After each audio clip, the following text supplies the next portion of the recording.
Welcome back every one. ہم بات کر رہے ہیں حضرت امام حسن رضی اللہ عنہ کے حوالے سے، اور ابھی ہم ان کی سیرت کے حوالے سے بات کریں گے کہ اتنی کوئی خوبصورت ہستی، ان کی سیرت کیسی تھی. مفتی صاحب، میں آپ سے جاننا چاہوں گی یہ کہ ہم تو مثالیں دیتے ہیں، ان کے نانا کی مثال دی جاتی ہے اخلاق کے حوالے سے کہ ان کے اخلاق سے متاثر ہو کر لوگ مسلمان ہوا کرتے تھے.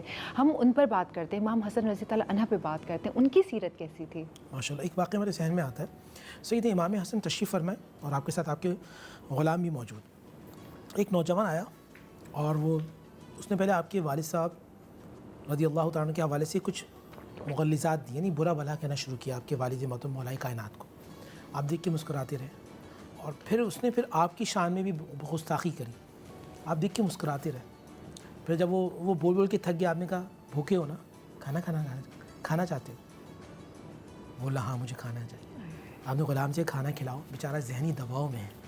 اب یہ مدینے کے اندر کس سے جا کے بولتا، میرے ہی پاس آ گیا. تو وہ نوجوان دیکھ کے قدموں میں گرا کہ آپ نے میری حیثیت اور میرے معاملات کو سمجھ لیا. مطلب آج میرے سامنے مجھے کچھ بولے تو شاید میں ہائپر ہو جاؤں. اچھا، ان کی تربیت کیسی کی تھی، ان کو اللہ کے قریب کیسے کیا تھا، ان کا مزاج کس طرح بنایا تھا. صحیح دیکھیں، ہمارے یہاں بچوں کو یہ ہوتا ہے کہ بہت زیادہ کھلاتے ہیں، بلکہ آج اگر میں پاکستانی خصوص کراچی کے ماحول میں کہوں تو گردن تک ماں باپ ٹھوس دیتے ہیں، کھلاتے نہیں، اتنا ڈال دیتے ہیں. صحیح بات ہے. سیدنا امام حسن اور امام حسین دونوں بھائیوں کو بی بی فاطمہ رضی اللہ تعالیٰ رات میں تھوڑا سا دودھ پلاتی تھی، بہت تھوڑا سا، تاکہ جب یہ رات میں اٹھیں بھوک سے دونوں، تو مجھے اور میرے شوہر علی کو دیکھیں کہ ہم دونوں سجدے کی حالت میں. جب یہ دودھ مانگنے آئے تو ہم ان سے کہیں بیٹا جو دینے والا ہے اس سے مانگو. سبحان یہ اللہ. بچپن سے پریکٹس کروائی تھی. ان کی سخاوت، ان کی امام حسن کی سخاوت تو بہت زیادہ مشہور ہے. یہ اتنے تھے کہ ایک مرتبہ انہوں نے پورا اپنا آدھا مال اللہ کی راہ میں خرچ کر دیا. سبحان اللہ. ایک مرتبہ ایسا ہوا کہ یہ جا رہے ہیں تو دیکھا راستے میں کہ ایک غلام جو ہے وہ ایک روٹی سے لقمہ توڑتا ہے، خود کھاتا ہے، ایک کتے کو کھلاتا ہے. خود کھاتا ہے، کتے کو کھلاتا ہے. تو قریب آیا، بڑا اچھا لگا کہ یار اس نے ایک جانور کا خیال کیا ہوا. پوچھا یہ کیا کر رہے ہو؟ فرمایا یہ کتا تھا، مجھے دیکھ رہا تھا، میں یہ بھوکا تھا تو میں نے سوچا میں بھی کھاؤں، اس کو بھی کھلاؤں. گئے اس کے مالک سے کہا کہ میں اس کو مجھے بیچ دو. اب سنیے، مالک سے خریدا، خریدنے کے بعد اس کو آزاد کرا دیا. آزاد کرنے کے بعد بھی سخاوت چل رہی ہے. پوچھا تم کیا کرتے تھے؟ فرمایا حضرت میں اس باغ کا خادم تھا اور برسوں سے میں نے اس باغ میں خدمت کی ہے. آپ نے مجھے آزاد کر دیا، مگر مجھے اس باغ سے محبت انسیت ہے.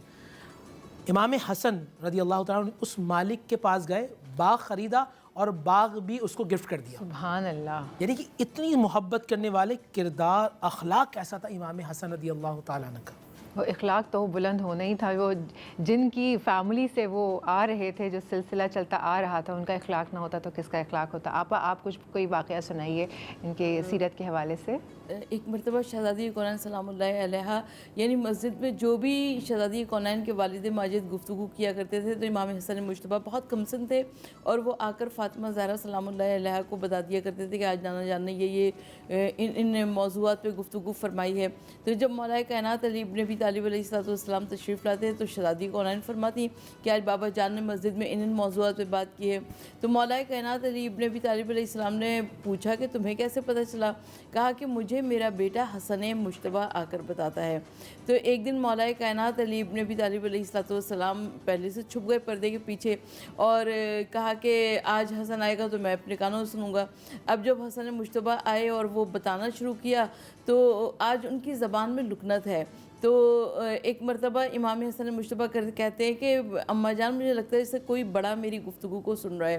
تو تب مولا کائنات علی ابن ابی طالب علیہ السلام نے گلائے باہر ظاہر کیا اپنے آپ کو.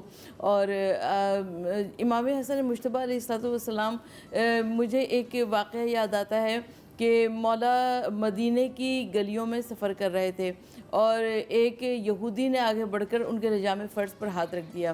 اچھا، جو عرب کے جانتے ہیں ادب و آداب، وہ جانتے ہیں کہ لجام فرض پر ہاتھ ڈالنا نہایت بے ادبی تصور کیا جاتا ہے. تو امام حسن مجتبیٰ علیہ السلام رک گئے، کہا کہ کیا بات ہے بھائی؟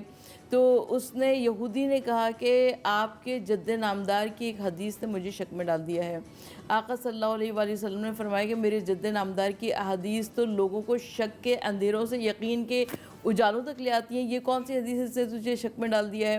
تو اس یہودی نے کہا کہ آپ کے جد نامدار نے فرمایا کہ یہ دنیا مومن کے لیے جہنم ہے اور کافر کے لیے جنت ہے۔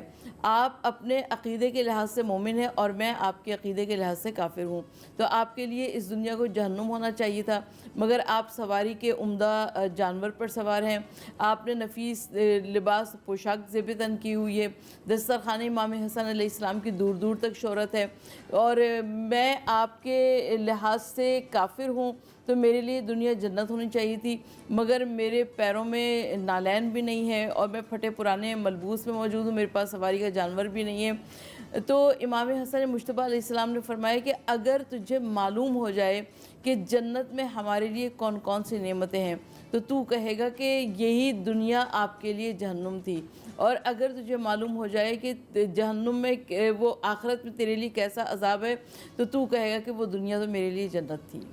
کتنی کوئی خوبصورت ان کی سیرت تھی کہ کیا ہی بتانا، جن کے نانا کی اخلاق سے اور سیرت سے متاثر ہو کے لوگوں نے اسلام قبول کیا، تو ان کی سیرت تو کیا ہی ہوگی۔ وقت ہوا جاتا ہے ایک بریک کا، بریک لیتے ہیں، بریک کے بعد حاضر ہوتے ہیں۔